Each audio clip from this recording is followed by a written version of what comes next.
को अपनी तरफ खींचती तो है, लेकिन वहां से आने वाले गंदे गंदे स्कैंडल, कास्टिंग काउच और अन्य खबरें इस चमकती दुनिया के काले सच को भी उजागर करने का काम करती हैं।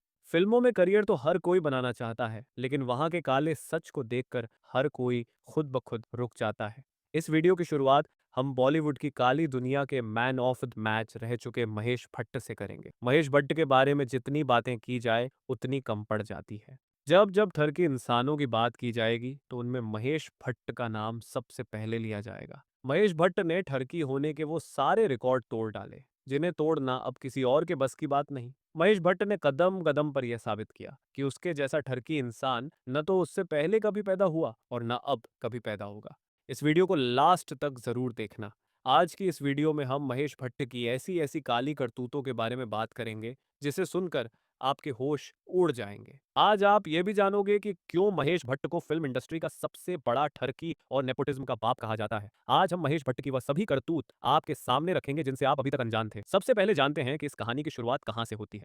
पहले इनकी जन्म कुंडली के बारे में बात करते हैं। 1948 को मुंबई में जन्मे महेश भट्ट के पिता बटुक भट्ट हिंदू तो मां शरीन मोहम्मद अली मुस्लिम थी। महेश भट्ट की स्कूली पढ़ाई Don Bosco high school Matunga Mumbai से हुई। पढ़ाई के दौरान ही महेश भट्ट को पैसे कमाने का चस्का लग चुका था। कम उम्र में ही उन्होंने पैसा कमाने के लिए समर जॉब्स शुरू कर दी थी। उन्होंने प्रोडक्ट विज्ञापन भी बनाए थे। महेश भट्ट जब 20 साल की उम्र में कॉलेज में पढ़ रहे थे तो लोरियन ब्राइट नाम की लड़की पर उनका दिल आ गया था। रहा नहीं जाता, तड़प ही ऐसी है ना। मतलब जवानी में उनका दिल फिसल गया। लोरियन कैथोलिक थी और मुंबई के अनाथालय में रहकर पढ़ती थी। महेश भट्ट अनाथालय की दीवार कूद कर अपनी प्रेमिका लोरियन से मिलने जाते थे। दोनों प्यार के गुल खिला रहे थे। तभी अनाथालय वाले कर्मचारियों ने इन्हें रंगे हाथ पकड़ लिया, जिस वजह से दोनों का वहां से तबादला हो गया। इसके बाद महेश भट्ट ने यंग वुमेन्स क्रिश्चियन एसोसिएशन में एडमिशन करवा लिया ताकि वो टाइपिस्ट बनकर अपने लिए कुछ कर सके। इसके बाद 20 साल की उम्र में लोरियन और महेश भट्ट ने शादी कर ली। लोरियन ने अपना नाम बदलकर किरण रख लिया और इस तरह लोरियन किरण भट्ट बन गई। शादी के बाद किरण भट्ट ने बेटी पूजा भट्ट को जन्म दिया, लेकिन जल्द ही किरण और महेश भट्ट के रिश्तों में दरार आ गई। दोनों अलग हो गए लेकिन तलाक नहीं लिया। लोरियन यानी किरण भट्ट से तलाक लिए बिना महेश भट्ट परवीन बाबी के साथ एक्स्ट्रा मैरिटल अफेयर में आ गए। परवीन महेश से तब मिली जब वह अपने करियर के पीक पर थी।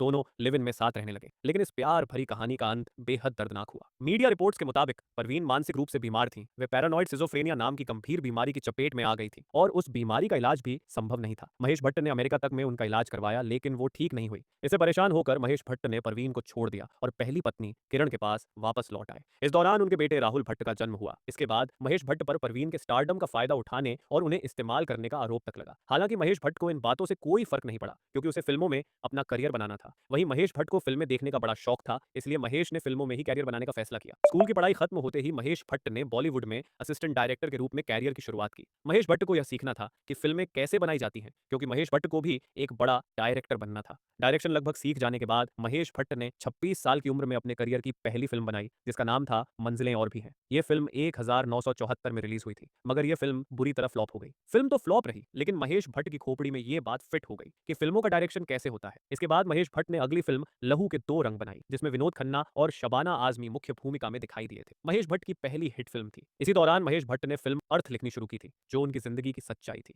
यह फिल्म सुपरहिट साबित हुई और इस फिल्म के बाद से महेश भट्ट की गिनती नामी गिरामी डायरेक्टरों में होने लगी। परवीन बाबी ने अपनी जिंदगी के अंतिम दिन अकेले ही काटे और 22 जनवरी 2005 को वो मौत की आगोश में चली गई। तब उनकी डेड बॉडी क्लेम करने के लिए महेश भट्ट ही आगे आए थे। परवीन और हमारा फिर एक बहुत ही पैशनेट रिलेशनशिप का एक दौर रहा। ढाई 3 साल हमने एक साथ गुजारे। परवीन की मौत के बाद महेश भट्ट की सोनी राजदान से नजदीकियां बढ़ी। सोनी ने उनकी फिल्म सारांश में काम किया था। यह फिल्म साल 1984 को रिलीज हुई थी। यह फिल्म बहुत बड़ी हिट हुई। इस फिल्म से अनुपम खेर की किस्मत खुल गई, क्योंकि यह अनुपम खेर की पहली मूवी थी। इस फिल्म में अनुपम खेर ने एक बूढ़े आदमी का किरदार निभाया था। फिल्म में अनुपम खेर ने जबरदस्त एक्टिंग की और इस फिल्म को कई अवार्ड मिले। खैर, सारांश फिल्म में काम करने के दौरान ही महेश भट्ट और सोनी राजदान एक दूसरे से प्यार कर बैठे और सोनी राजदान ने महेश भट्ट को पिछले दो रिश्तों की बुरी यादों से बाहर निकाला। हालांकि सोनी राजदान के पिता ने महेश भट्ट से कहा था उनकी बेटी से शादी करने से पहले वह किरण से अपनी पहली शादी तोड़ दें, लेकिन उन्होंने ऐसा नहीं किया। तब महेश भट्ट ने इस्लाम धर्म अपनाकर सोनी राजदान से शादी कर ली। इसके बाद महेश भट्ट शाहीन और आलिया के पिता बने। इसके बाद महेश भट्ट ने संजय दत्त को लेकर नाम मूवी बनाई, जो कि साल 1986 में रिलीज हुई। यह फिल्म भी हिट साबित हुई। इसके बाद भी महेश भट्ट ने कई सारी फिल्में बनाई, जिसमें कब्जा, डैडी, आवारगी और जुर्म। हालांकि इनमें से कुछ फिल्में हिट रही तो कुछ फ्लॉप रही, मगर साल 1990 में आई फिल्म आशिकी ने एक नया रिकॉर्ड कायम कर दिया था। ये एक लव स्टोरी फिल्म थी और महेश भट्ट ने इस फिल्म के गानों पर बहुत ज्यादा ही जोर दिया था। लेकिन इस फिल्म की न तो कहानी बहुत ज्यादा दमदार थी और न ही हीरो हीरोइन। उसके बावजूद ये फिल्म सुपरहिट साबित हुई, जिसकी वजह सिर्फ और सिर्फ इस फिल्म के गाने थे। किसी ने ये फिल्म देखी हो या ना देखी हो, मगर इसके गाने तो जरूर सुने होंगे। इसके बाद महेश भट्ट ने दिल है कि मानता नहीं और हम हैं राही प्यार की फिल्म बनाई। इन दोनों ही फिल्मों में आमिर खान थे। फिल्म दिल है कि मानता नहीं में आमिर के अपोजिट उनकी बेटी पूजा भट्ट नजर आई थी। इस फिल्म से पहले महेश भट्ट अपनी बेटी पूजा को फिल्म डैडी से लॉन्च कर चुके थे। खैर, ये दोनों ही फिल्में कामयाब रही। इनके अलावा भी महेश भट्ट ने कई शानदार फिल्मों की छड़ी लगा दी, जिनमें जख्म, राज, संघर्ष, मर्डर, कलयुग, गैंगस्टर, जिस्म 2 और मर्डर 3 जैसी फिल्मों के नाम शामिल हैं। इस बात में कोई शक नहीं कि महेश भट्ट ने अपने करियर में बहुत ही शानदार और जबरदस्त फिल्में बनाई, और जितनी शानदार फिल्में होती थी, उससे भी कई गुना शानदार इन फिल्मों के गाने हुआ करते थे, जो कि आज तक सुने जाते हैं। यह तो बात रही महेश भट्ट की फिल्मोग्राफी की। अब बात करते हैं उनकी कंट्रोवर्सी के बारे में। दोस्तों, महेश भट्ट की गिनती फिल्मी दुनिया के जाने माने कामयाब लोगों में होती है, मगर एक कामयाब आदमी एक अच्छा इंसान भी हो, इसकी कोई गारंटी नहीं, क्योंकि एक कामयाब इंसान में और एक अच्छे इंसान में जमीन आसमान का अंतर होता है। महेश भट्ट ने जो फिल्में बनाई, वह महेश भट्ट का प्रोफेशन था, मगर इसी बॉलीवुड में महेश भट्ट को एक घटिया और ठरकी इंसानों की नजरों में भी देखा जाता है। क्या वजह है कि हिंदुस्तान की जनता महेश भट्ट द्वारा बनाई फिल्मों को तो बहुत पसंद करती है और फिल्म देखने सिनेमा हॉल तक भी जाती है, मगर वही जनता महेश भट्ट से बेहद नफरत भी करती है। दरअसल इसकी एक नहीं बल्कि अनेक वजह है। आज मैं महेश भट्ट की ऐसी ऐसी करतूतों का जिक्र आपके सामने करूंगा, जिसे सुनने के बाद आप भी कहोगे तो साला बहुत नीच आदमी रहे। फिल्म जानकारों के मुताबिक ऑडिशन लेने के बहाने से महेश भट्ट अपने घर और ऑफिस में कई लड़कियों को बुलाता था और फिल्म में हीरोइन बनाने का झांसा देकर उनका फायदा उठाता था। पूजा भट्ट अपने बाप की सभी घटिया हरकतों से वाकिफ थी। ऐसा बताया जाता है कि महेश भट्ट की अपनी ही बेटी पूजा भट्ट पर भी नियत खराब थी, और यह बात पूजा भट्ट अच्छे से जानती थी। पूजा भट्ट ने जब अपने पिता महेश भट्ट से फिल्मों में हीरोइन बनने की ख्वाहिश जाहिर की थी, तो महेश भट्ट पूजा को फिल्मों में हीरोइन बनाने के लिए फौरन तैयार हो गया और उसने पूजा से वादा भी किया कि वह पूजा को फिल्मों की बड़ी हीरोइन बनाकर ही दम लेगा। मगर महेश भट्ट यह सब इसीलिए नहीं करना चाहता था कि पूजा उसकी लाडली बेटी है, बल्कि वह यह सब इसलिए करना चाहता था ताकि वह पूजा भट्ट के ज्यादा से ज्यादा करीब रह सके और उस पर नजर रख सके, ताकि पूजा किसी और के प्यार में न पड़ जाए। महेश भट्ट पूजा को लेकर बेहद इनसिक्योर रहता था और पूजा की जिंदगी में कोई भी लड़का आए यह उसे कतई मंजूर नहीं था। मगर महेश भट्ट को अपना वादा भी निभाना था कि वह पूजा को एक बड़ी हीरोइन बनाएगा। इसलिए महेश भट्ट ने पूजा की अपनी फिल्म डैडी से फिल्मों में एंट्री करवा दी। हैरानी की बात यह थी कि महेश भट्ट ने अपनी ही बेटी पूजा भट्ट से फिल्मों में बहुत सारे बोल्ड सीन करवाए। पूजा भट्ट भी फिल्मों में हीरोइन बनने के लिए बहुत उतावली थी और कुछ भी कर गुजर जाने को तैयार थी। डैडी फिल्म साल 1989 में रिलीज हुई। इस फिल्म से पूजा भट्ट की फिल्मों में एंट्री तो जबरदस्त हुई, मगर यह फिल्म पूजा भट्ट को बड़ी हीरोइन बनाने के लिए काफी नहीं थी। इसके बाद महेश भट्ट ने पूजा भट्ट को लेकर अगली फिल्म बनाई। पूजा अपने करियर को लेकर बिल्कुल बेफिक्र थी, क्योंकि वह जानती थी कि उसका बाप एक बहुत बड़ा डायरेक्टर है, जिस वजह से पूजा को फिल्मों की कोई कमी नहीं थी। पूजा फिल्म की शूटिंग के दौरान हमेशा अपनी मनमानी चलाती थी। जब मर्जी शूटिंग पर आना, जब मर्जी चले जाना, बेहद इनशिपलिंग तरीके से जीना, यह सब पूजा की आदतें थी। वह अपनी मर्जी से किसी भी एक्टर को अपने पिता की फिल्म से बाहर निकलवा सकती थी। पूजा की बदतमीजी को बर्दाश्त करना दूसरे एक्टरों की मजबूरी भी होती थी। साल 1991 में संजय दत्त के साथ पूजा भट्ट की एक और फिल्म आई, जो थी सड़क। इसका डायरेक्शन भी महेश भट्ट ने ही किया था। यह फिल्म भी सुपरहिट साबित हुई, क्योंकि इस फिल्म के गाने भी सुपरहिट थे और इस फिल्म की कहानी भी लाजवाब थी। इस फिल्म से पहले महेश भट्ट ने अपनी ही बेटी पूजा भट्ट को लिप लॉक करते हुए एक फोटो शूट करवाया था। यह फोटो शूट एक मैगजीन के लिए था। जब यह मैगजीन छपकर पब्लिक के सामने आई, तब पब्लिक ने इनकी इस हरकत का विरोध किया। महेश भट्ट तो पहले से ही अपनी हरकतों के लिए बदनाम था, मगर इस बार महेश भट्ट ने ऐसी हरकत कर डाली जिसे लोग बर्दाश्त नहीं कर पाए। हर अखबार और न्यूज में इन बाप बेटी को समाज से बाहर निकालने की बातें होने लगी। ज्यादा बवाल तो तब खड़ा हुआ जब महेश भट्ट से एक रिपोर्टर ने इस किसिंग शूट के बारे में पूछा। तब महेश भट्ट ने कहा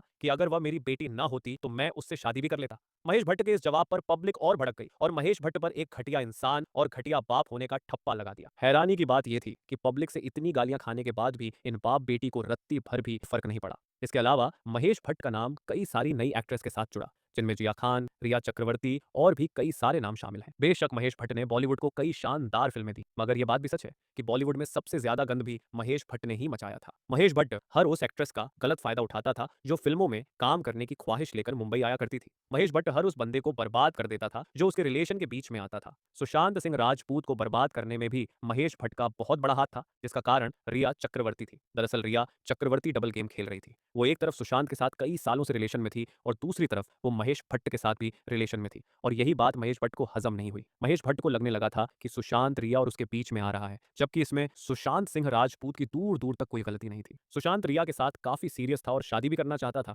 मगर असल में रिया ही दोनों तरफ का खेल खेल रही थी। रिया की गलती की सजा बेचारे सुशांत को भुगतनी पड़ी। महेश भट्ट सुशांत के पीछे बुरी तरह से पड़ चुका था और उसे किसी भी हाल में बर्बाद कर देना चाहता था। महेश भट्ट की फिल्मी दुनिया में अच्छी खासी जान पहचान थी। उसने सुशांत को बहुत सारी प्रोडक्शन कंपनी से बैन करवा दिया, जिसका नतीजा ये हुआ कि सुशांत के पास बॉलीवुड में कोई काम नहीं बचा और वो डिप्रेशन में चला गया और इसके बाद उसके साथ क्या हुआ ये आप सभी जानते हैं। मतलब कहीं ना कहीं एक्टर सुशांत सिंह राजपूत के केस में महेश भट्ट इन्वॉल्व था। साल 2018 में रिया चक्रवर्ती जलेबी फिल्म में वरुण मित्रा के साथ नजर आई थी। इस फिल्म को महेश भट्ट ने प्रोड्यूस किया था। फिल्म के प्रमोशन इवेंट के दौरान कई बार महेश और रिया को काफी करीब देखा गया था, जिसके चलते दोनों के वीडियो सोशल मीडिया पर खूब वायरल हुए थे। खबरें आने लगी थी कि लंबी उम्र का फासला होने के बावजूद दोनों रिलेशन में हैं। ऐसी खबरों के बाद रिया विवादों से घिरने लगी थी। सुशांत की मौत के बाद भी खबरें थीं कि दोनों लगातार एक दूसरे से टच में थे और अक्सर बातें किया करते थे। सुशांत सिंह राजपूत की डेथ से 6 दिन पहले रिया ने महेश भट्ट से संदिग्ध बातचीत की थी, जिसके स्क्रीनशॉट सोशल मीडिया पर खूब वायरल हुए थे। इसके अलावा 16 साल की जिया खान के साथ महेश भट्ट का एक वीडियो वायरल हुआ था। जिया तुमसा नहीं देखा में the serial kisser Imran Hashmi के साथ बॉलीवुड में डेब्यू करने वाली थी, जिसके निर्माता महेश भट्ट के भाई मुकेश भट्ट थे। कहते हैं कि जिया खान ठरकी महेश भट्ट से काम मांगने गई थी, लेकिन महेश भट्ट ने काम देने के बदले जिया खान को कंप्रोमाइज करने के लिए मजबूर किया। ऐसे में जिया खान के पास महेश भट्ट से संबंध बनाने के अलावा कोई और चारा नहीं था। महेश भट्ट ने भी फिल्म तुमसा नहीं देखा में जिया खान को इमरान हाशमी के साथ लीड हीरोइन कास्ट करने का झांसा देकर उसे अपने शिकंजे में फंसा लिया। इसके बाद महेश भट्ट ने जिया का भरपूर फायदा उठाया और उसे इस्तेमाल करके छोड़ दिया। हाल All in one DMAT with multiple benefits. कि महेश भट्ट के साथ सब कुछ करने के बाद भी जिया खान के हाथ कुछ नहीं लगा। दरअसल जिस फिल्म का झांसा देकर महेश भट्ट ने जिया खान को अपने जाल में फंसाया था, उसी ठरकी डायरेक्टर महेश भट्ट ने जिया खान को अपने भाई मुकेश भट्ट की फिल्म तुमसा नहीं देखा में जिया खान को दिया मिर्जा से रिप्लेस करवा दिया और अचानक उस फिल्म से जिया खान को निकालकर उनकी जगह दिया मिर्जा को इमरान हाशमी के अपोजिट कास्ट कर लिया। इस खबर से जिया खान डिप्रेशन में चली गई थी और इसके बाद जिया खान के साथ क्या हुआ आप सभी अच्छी तरह से वाकिफ हैं। गैंगस्टर और वो लम्हे जैसी फिल्मों से कंगना रनौत को बड़े पर्दे पर लाने के पीछे मुख्य शक्ति महेश भट्ट को माना जाता है। लेकिन एक इंटरव्यू में कंगना रनौत ने ये एक्सपेक्ट किया था, जब वो फिल्मों में हीरोइन बनने आई थी तब उसे महेश भट्ट के साथ कंप्रोमाइज करना पड़ा और कास्टिंग काउच का शिकार होना पड़ा। इसके अलावा भी महेश भट्ट ने कई हीरोइनों को फिल्मों में काम दिया, जैसे अनु अग्रवाल, सुष्मिता सेन, बिपाशा बसु, उदिता गोस्वामी, कंगना रनौत, मल्लिका शेरावत और पाकिस्तानी एक्ट्रेस मीरा का नाम भी शामिल है। भले ही इन हीरोइनों को महेश भट्ट ने फिल्मों में काम करने का मौका दिया, लेकिन उसके बदले उन हीरोइनों को महेश भट्ट के साथ रातें गुजारनी पड़ी थी। कहते हैं कि महेश भट्ट ने जितनी हीरोइनों का करियर बनाया, उससे कहीं ज्यादा उसने कई सारी एक्ट्रेस का करियर बेवजह उजाड़ भी दिया। जो उसकी बात नहीं मानती थी उसे महेश भट्ट फिल्म इंडस्ट्री से बाहर करवा देता था, मतलब फिल्मों से ही रिटायर करवा देता था। और जो उसके गलत इरादों में उसके साथ होता था, फिर चाहे वो हीरो हो या हीरोइन, वो फिल्म इंडस्ट्री में टिक जाता था और उसे बड़ी फिल्मों में काम आसानी से मिल जाता था, क्योंकि उनके सिर पर महेश भट्ट जैसे ठरकी डायरेक्टर का हाथ होता है। महेश भट्ट हर उस एक्ट्रेस का फायदा उठाया करता था जो फिल्मों में हीरोइन बनना चाहती थी। उसकी ठरकपने की आदत से उसकी खुद की बेटी पूजा भट्ट भी ना बच सकी। दोस्तों, यही थी महेश भट्ट जैसे ठरकी डायरेक्टर की अनसुनी दास्तान।